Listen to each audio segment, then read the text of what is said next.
यो English course को day 5 में नाउन को proper common collective and material नाउनलाई कभर गरेका थियौं। अनि आज डे 6 में बाँकी रहेका अब्स्ट्रैक्ट नाउन को बारे में पढ्ने छौं है। अनि यो 5 वटै नाउनहरुको एक्सरसाइज पनि गर्ने छौं। अब हामी अब्स्ट्रैक्ट नाउन को डेफिनेसन बाट सुरु गरौं। जुन कुरा हामी देख्न वा छुन सक्दैनौं तर महसुस वा अनुभव गर्न सक्छौं त्यसलाई अब्स्ट्रैक्ट नाउन भनिन्छ। जसरी कि अनेस्टी, अनेस्टी के हो? ईमानदारी हो। ईमानदारीलाई हामी हेर्न सक्दैनौं। एउटा मान्छेको, एउटा पर्सनको, एउटा व्यक्तिको के हो? गुण हो। काइन्डनेस, दया, दयालाई हामी हेर्न सक्दैनौं तर यो के हो? एउटा गुण हो।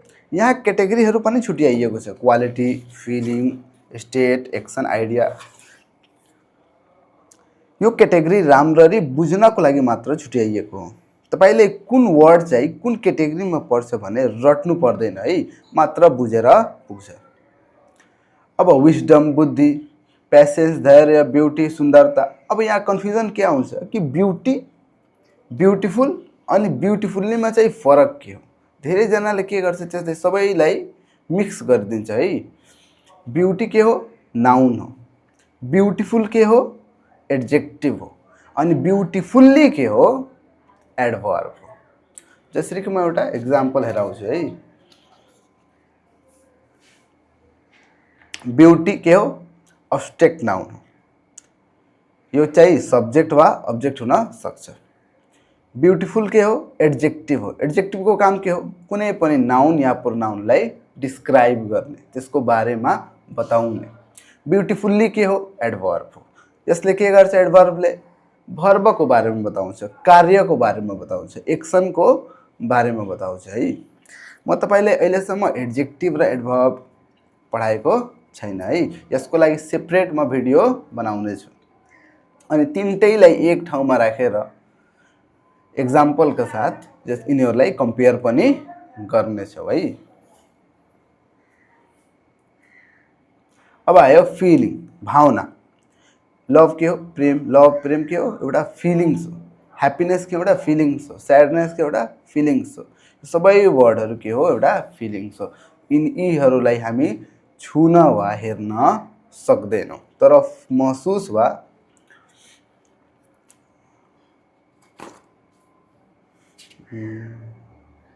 अब आयो स्टेट। स्टेट के हो? अवस्था। चाइल्डहुड, बाल्यकाल, युथ, युवावस्था, पोवर्टी, गरीबी, फ्रीडम, स्वतन्त्रता, इलनेस, बिरामीपन, हेल्थ, स्वास्थ्य, स्लीप, निद्रा, लाइफ, जीवन, डेथ, मृत्यु। यो सबै के हो? अवस्था हो है। अब स्लीप भर्ब पनि हुन सक्छ। कहिलेकाहीँ भर्बको रूपमा आउँछ, कहिलेकाहीँ एब्स्ट्रैक्ट नाउनको रूपमा आउँछ है। धेरै वर्डहरु के हुन्छ कि भर्ब पनि हुन सक्छ अनि नाउन पनि हुन सक्छ। जसरी कि प्ले। प्ले भनेको के? खेल्नु। अनि नाउनमा प्ले भनेको के? प्ले भनेको ड्रामा। नाउनमा चाहिँ ड्रामा अनि भर्बमा चाहिँ खेल्नु।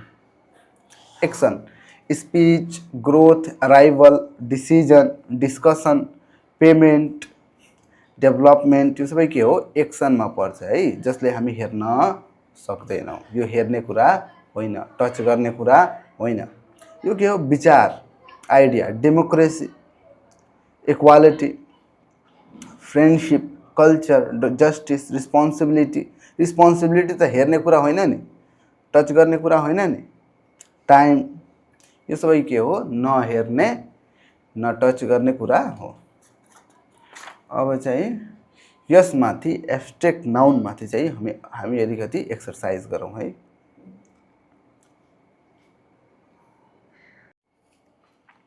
ईमानदारी सबैभन्दा ठुलो सम्पत्ति हो। Honesty is the greatest wealth. Honesty र वेल्थ के हो? यहाँ एब्स्ट्रैक्ट नाउन हो। जति पनि हाइलाइट गरेका वर्डहरु हो त्यो सबै के हो? एब्स्ट्रैक्ट नाउन हो। अनि यहाँ ऑनेस्टी र वेल्थ चाहिँ सेन्टेन्समा के बनेर आएको छ? यहाँ ऑनेस्टी सब्जेक्ट र वेल्थ अब्जेक्ट बनेर आएको छ। किनभने नाउन चाहिँ सब्जेक्ट र अब्जेक्ट बन्न सक्छ। अनि यो के हो? एब्स्ट्रैक्ट नाउन हो है। दयाले संसारलाई अझ राम्रो बनाउँछ। Kindness makes the world a better place, यो पनि के हो? सब्जेक्ट हो। अनि अब्स्ट्र्याक्ट नाउन हो। धैर्यले सफलता दिलाउँछ, पेसेन्स लिड्स टु सक्सेस, ज्ञानले मानिसहरूको जीवन परिवर्तन गर्छ, नलेज चेन्जेस पिपल्स लाइफ्स, प्रेमले घृणालाई जित्न सक्छ, लभ क्यान ओभरकम हेट्रेड, रिसले राम्रो सम्बन्ध बिगार्छ, एङ्गर रियुन्स गुड रिलेसनसिप्स एङ्गर पनि के हो? अब्स्ट्र्याक्ट नाउन, रियुन्स भनेको बिगार्नु, बर्बाद गर्नु। डरले मानिसहरूलाई कमजोर बनाउँछ, फियर मेक्स पिपल विक, सत्य सधैँ जित्छ है, ट्रुथ अलवेज प्रिभेल्स, स्वतन्त्रता प्रत्येक मानिसको अधिकार, freedom is the right of every human being, सफलता कडा मेहनतपछि आउँछ, success comes after hard work, समानता समाजलाई बलियो बनाउँछ, इक्वालिटी मेक्स सोसाइटी स्ट्रङ्गर, संस्कृतिले हाम्रो पहिचान झल्काउँछ, कल्चर रिफ्लेक्ट्स आवर आइडेन्टिटी। यहाँ चाहिँ फियर मेक्स पिपुल विक। अब विक किन अब्स्ट्र्याक्ट नाउन होइन? कसरी चिन्ने अब्स्ट्र्याक्ट नाउनलाई प्रोपरली, कि कुन चाहिँ अब्स्ट्र्याक्ट नाउन हो, कुन चाहिँ होइन, किन हो, यो झन् राम्ररी बुझ्नको लागि तपाईलाई एड्जेक्टिभ र एडभर्बको जानकारी हुनु पर्यो। तब यो तिनटैलाई, अब्स्ट्र्याक्ट नाउनलाई, एड्जेक्टिभलाई र एडभर्बलाई एक ठाउँमा राखेर हामी कम्पेयर गर्छौँ, प्र्याक्टिस गर्छौँ भने मात्र हामीलाई एक्ज्याक्टली थाहा लाग्छ कि कुन चाहिँ के हो? अब्स्ट्र्याक्ट नाउन हो, कुन चाहिँ एड्जेक्टिभ हो, अनि कुन चाहिँ एडभर्ब हो है। तपाईलाई म एउटा अरू एक्जाम्पल हेराउन चाहन्छु। ब्रेभरी के हो? अब्स्ट्र्याक्ट नाउन हो। Bravery is a great quality, यहाँ एज अ सब्जेक्ट आएको छ। Brave adjective, the brave soldier saved the child, brave सोल्जरले चाइल्डलाई सेभ गरे है। कस्तो सोल्जर? The brave soldier. ब्रेभले कसको बारेमा बताए? सोल्जरको बारेमा बताए है। ब्रेभली एडभर्ब हो, के हो? एडभर्ब। एडभर्बको काम के हो? काम गर्ने तरिका बताउने, काम चाहिँ कसरी भइरहेको छ, कामको बारेमा बताउने, एक्सनको बारेमा बताउने। द सोल्जर फौट ब्रेभली, सोल्जरले कसरी लडे? How did the soldier fight? The soldier fought bravely. ब्रेभलीले कसको बारेमा बताए? फौटको बारेमा बताए, वर्बको बारेमा बताए। यहाँ ब्रेभले कसको बारेमा बताए? नाउनको बारेमा बताए, सोल्जरको बारेमा बताए। अनि यहाँ ब्रेभरी के हो? ब्रेभरीले कसैको बारेमा बताएन। ब्रेभरी आफै के एउटा सब्जेक्ट हो। यो सेन्टेन्सले चाहिँ ब्रेभरीको बारेमा बताए। अब यसलाई डिटेलमा बुझ्नको लागि अर्को भिडियो मेरो हेर्नु होला, एड्जेक्टिभको अनि एडभर्बको अनि यिनीहरूको कम्प्यारिजनको है। अहिलेको लागि मात्र यति याद राख्नु, जसरी कि ट्रुथ अलवेज प्रिभेल्स, सत्य सधैँ जित्छ। यो ट्रुथ के हो? नहेर्न सकिने, न टच गर्न सकिने एउटा अब्स्ट्र्याक्ट नाउन हो। मृत्यु जीवनको अन्तिम सत्य हो। Death is the ultimate truth of life. बाल्यकाल जीवनको सबैभन्दा रमाइलो समय हो। Childhood is the happiest time of life. स्वास्थ्य धनभन्दा मूल्यवान हुन्छ। Health is more valuable than wealth.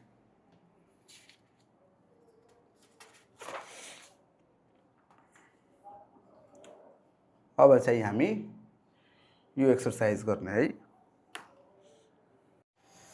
Identify the nouns in the following sentences. Ram bought a new bicycle yesterday. 1, 2, 3, 4, 5, 6. यो सेन्टेन्समा 6 वटा वर्डहरू छ, जसमध्ये राम र बाइसाइकल के हो? नाउन हो। राम चाहिँ प्रोपर नाउन, बाइसाइकल चाहिँ कमन नाउन हो। अनि यो चाहिँ वर्ब हो, आर्टिकल हो, एड्जेक्टिभ हो अनि एडभर्ब हो। हामीलाई केले मतलब छ? मात्र नाउनले। राम अनि बाइसाइकल के हो? Noun, proper noun, common noun. यही तपाईले के गर्नु छ? सेन्टेन्समा आइडेन्टिफाई गर्नु छ है, कुन चाहिँ नाउन हो अनि त्यो कुन टाइपको नाउन हो, प्रोपर हो कि कमन हो कि कलेक्टिभ हो कि मेटेरियल हो कि अब्स्ट्र्याक्ट हो। हेर्नु म यसलाई कसरी बनाएको छु। Ram but a new bicycle yesterday, रामले हिजो नयाँ साइकल किने। राम के हो प्रोपर नाउन, बाइसाइकल के हो कमन नाउन हो है। मैले यहाँ एक्स्ट्रा के गरेको छु, नेपालीमा ट्रान्सलेसन पनि गरिदिएको छु। किन गरेको छु, यसले के गर्छ तपाईँको इङ्ग्लिसलाई इम्प्रुभ गर्छ है। यसरी नै तपाईँ के गर्नु होला, यसको एक्सरसाइज बनाउनु होला। अब के गर्नु, यो फर्स्ट पेजलाई, यो एक्सरसाइजको फर्स्ट पेजलाई तपाईँ भिडियो रोकेर चाहिँ त्यसको एक्सरसाइज गर्नु है। मात्र सुनेर चाहिँ केही पनि हुँदैन। अब चाहिँ यसलाई रोकेर यसको एक्सरसाइज गर्नु है। अब हामी लगे एन्सरमा। Ram bought a new bicycle yesterday, रामले हिजो नयाँ साइकल किने। राम के हो प्रोपर नाउन, बाइसाइकल के हो कमन नाउन। किनभने बाइसाइकल कमन हो, मेरो घरमा पनि बाइसाइकल छ, तपाईँको घरमा पनि बाइसाइकल छ। तर राम चाहिँ के हो, एउटा स्पेसिफिक नाम हो, कुनै पर्सनको हो होइन। The teacher praised the students for their honesty, शिक्षकले विद्यार्थीहरूको इमान्दारीको प्रशंसा गरे। टिचर के हो कमन नाउन, स्टुडेन्ट के हो कमन नाउन, अनेस्टी के हो एब्स्ट्रेक्ट नाउन। किनभने अनेस्टीलाई न हामी टच गर्न सक्छौँ न हामी हेर्न सक्छौँ। A flock of birds flew across the sky, चराहरूको एउटा समूह, चराहरूको एउटा बथान आकाशभरि उड्यो। फ्लक के हो कलेक्टिभ नाउन। किन बढी बर्ड्स आउँछ भने हामी के वर्ड युज गर्छौँ, flock. A flock of birds, a flight of birds. Flew across the sky, sky के हो कमन नाउन, बर्ड्स के हो common noun. Gold is more valuable than silver, सुन चाँदी भन्दा बढी मूल्यवान हुन्छ। गोल्ड के हो मेटेरियल नाउन हो। किनभने गोल्डबाट हामी नेकलेस, गोल्डबाट हामी कुनै पनि कुरा बनाउन सक्छौँ, सिल्भरबाट पनि कुराहरू बन्छ। अनि कुनै पनि वस्तुबाट कुनै वस्तु बन्छ भने त्यो वस्तु के हो मेटेरियल नाउन हो। अब आयो Kathmandu. Kathmandu is the capital of Nepal. Kathmandu के हो प्रोपर नाउन हो। यहाँ काठमाडौँको ठाउँमा सिटी भएको भए, टाउन भएको भए के हुन्थ्यो, कमन नाउन हुन्थ्यो है। क्यापिटल के हो कमन नाउन। नेपाल के हो प्रोपर नाउन। नेपालको ठाउँमा यदि कन्ट्री भएको भए के हुन्थ्यो, कमन नाउन हुन्थ्यो। The child drank a glass of milk, बच्चाले एक गिलास दूध पियो। चाइल्ड के हो कमन नाउन हो, ग्लास के हो common noun, milk material noun. किनभने मिल्कबाट धेरै कुराहरू बनाउन सकिन्छ। साहसले सैनिक, courage help the soldier win the battle, साहसले सैनिकलाई युद्ध जित्न मद्दत गरे। करेज के हो अब्स्ट्रेक्ट नाउन हो, एज अ सब्जेक्ट पनि आएको छ। करेजले हामी हेर्न सक्दैनौँ, करेजले हामी फिल गर्न सक्छौँ हो गएन। सोल्जर के हो कमन नाउन हो, बेटल के हो कमन नाउन हो। अब आयो 8 number. Our family enjoyed the picnic, हाम्रो परिवारले पिकनिकको आनन्द लियो। फ्यामिली के हो कलेक्टिभ नाउन, घरमा रहेका मेम्बर्सहरूलाई हामी के भन्छौँ फ्यामिली भन्छौँ। पिकनिक के हो common noun. The committee made an important decision, समितिले एउटा महत्त्वपूर्ण निर्णय गर्यो। कमिटी के हो कलेक्टिभ नाउन हो। डिसिजन के हो अब्स्ट्रेक्ट नाउन, डिसिजन हेर्ने कुरा होइन, टच गर्ने कुरा होइन। The carpenter made the table from the wood, बढैले काठबाट टेबल बनायो। कार्पेन्टर के हो कमन नाउन हो, टेबल के हो कमन नाउन, वुड के हो मेटेरियल नाउन। वुडबाट धेरै कुरा बन्न सक्छ, डोर बन्न सक्छ, बेड बन्न सक्छ, टेबल बन्न सक्छ। Love is stronger then hatred, प्रेम घृणाभन्दा बलियो हुन्छ। लभ के हो अब्स्ट्रेक्ट नाउन, नहेरिने न टच गरिने। हेट्रेड के हो अब्स्ट्रेक्ट नाउन। हेट के हो HATE, हेट के हो, हेट चाहिँ वर्ब हो। तपाईँ यो पार्ट्स अफ स्पिच पढ्नुको मुख्य कारण के हो कि हरेक वर्डलाई सेन्टेन्समा कुन ठाउँमा आएको छ, सेन्टेन्समा सुरुमा आएको छ कि सेन्टेन्समा लास्टमा आएको छ, कुन पोजिसनमा आएको छ, त्यो हेरेर हामी के गर्छौँ डिसाइड गर्छौँ कि यो के हो, वर्ब हो कि नाउन हो। धेरै वर्ब नाउनहरू सेम हुन्छ। जसरी प्ले, प्ले भनेको खेल्नु, अनि प्ले भनेको ड्रामा पनि हुन्छ। अब त्यो पोजिसनले नै डिसाइड गर्छ है कि त्यो प्ले भनेको ड्रामा हो कि त्यो प्ले भनेको वर्ब हो। अनि त्यो राम्ररी बुझ्नको लागि वर्डहरू चिन्नको लागि तपाईलाई एकदमै राम्ररी के गर्नुपर्छ पार्ट्स अफ स्पीच पढ्नुपर्छ है। अहिले नै म तपाईलाई भनेको थिएँ के भनेको थिएँ एउटा अरु एक्जाम्पल हेरौँ है। ब्रेभरी के हो अब्स्ट्रैक्ट नाउन हो। Bravery is a great quality. Brave के हो एडजेक्टिभ हो। Brave soldier the brave soldier save the child. यहाँ ब्रेवले के गर्यो सोल्जरको बारेमा बतायो। कस्तो सोल्जर त ब्रेव सोल्जर। ब्रेवली एडभर्ब हो जसले भर्बको बारेमा बताउँछ। The soldier fought bravely. How did the soldier fight. सोल्जरले कसरी लडे त ब्रेवली लडे। काम गर्ने तरिका बताएन त ब्रेवलीले के गर्यो फाउटको बारेमा बतायो भर्बको बारेमा बतायो भर्बलाई के गरे डिस्क्राइब गरे। एडजेक्टिभको काम के हो नाउनलाई डिस्क्राइब गर्ने। कस्तो सोल्जर त ब्रेव सोल्जर। म तपाईलाई यो छुट्टै छुट्टै पढाउँछु है। अहिले त तपाई यो पढिसक्नुभयो। अब त्यसपछि एडजेक्टिभ पढ्ने एडभर्ब पढ्ने अनि तीनटैलाई एक ठाउँमा राखेर यसरी यसरी एक्जाम्पलहरुको साथमा के गर्ने प्र्याक्टिस गर्ने है। ल कहाँ थिए म। The doctor treated the patient carefully. डाक्टरले बिरामीको सावधानीपूर्वक उपचार गरे। डक्टर के हो कमन नाउन। पेशेंट के हो common noun. A herd of elephants crossed the river. हात्तीहरूको एउटा समूहले हात्तीहरूको एउटा बथानले नदी पार गर्यो। हर्ड के हो कलेक्टिभ नाउन। हर्ड तपाईँको डियरमा हर्ड चाहिँ शिपमा गोटमा यो सबै कुराहरुमा के आउँछ हर्ड आउँछ है। एलिफेन्टमा पनि के आउँछ हर्ड आउँछ। यो के हो कलेक्टिभ नाउन हो। क्रस्ड द रिभर रिभर पार गरे। रिभर के हो कमन नाउन हो। एलिफेन्ट के हो कमन नाउन हो। The audience applauded loudly. दर्शकहरूले ठुलो स्वरमा ताली बजाए। अब अडियन्स के हो दर्शकहरू हुन्छ त्यो एकजना त दर्शक हुँदैन धेरैजना हुन्छ त्यो सबै के हो पर्सन हो। त बढी मानिस भएको भए बढी पिपुल भएको भए के भन्छ हामी क्राउड भन्छ। त त्यही हो क्राउड र अडियन्स के हो सिमिलर हो है। अडियन्स के हो एउटा कलेक्टिभ नाउन हो। Water is essential for life. जीवनका लागि पानी के छ आवश्यक छ। वाटर के हो मटेरियल नाउन अनि लाइफ अब्स्ट्रैक्ट नाउन है। Shakespeare wrote many famous plays. शेक्सपियरले धेरै प्रसिद्ध नाटकहरू लेखे। यहाँ प्लेज भनेको के हो नाटक हो ड्रामा हो। यो एज अ नाउन आएको छ अनि कुन नाउन त कमन नाउन। शेक्सपियर के हो proper noun. Beauty attracts everyone but character earns respect. सुन्दरताले सबैलाई आकर्षित गर्छ तर चरित्रले सम्मान कमाउँछ। अब ब्युटी के हो नहेर्ने हेरिने न टच गर्न सकिने कुरा हो त्यसैले यो के हो अब्स्ट्रैक्ट नाउन हो। अनि क्यारेक्टर सेम न टच गर्न सकिने न हेर्न सकिने अब्स्ट्रैक्ट नाउन। रिस्पेक्ट पनि अब्स्ट्रैक्ट नाउन हो।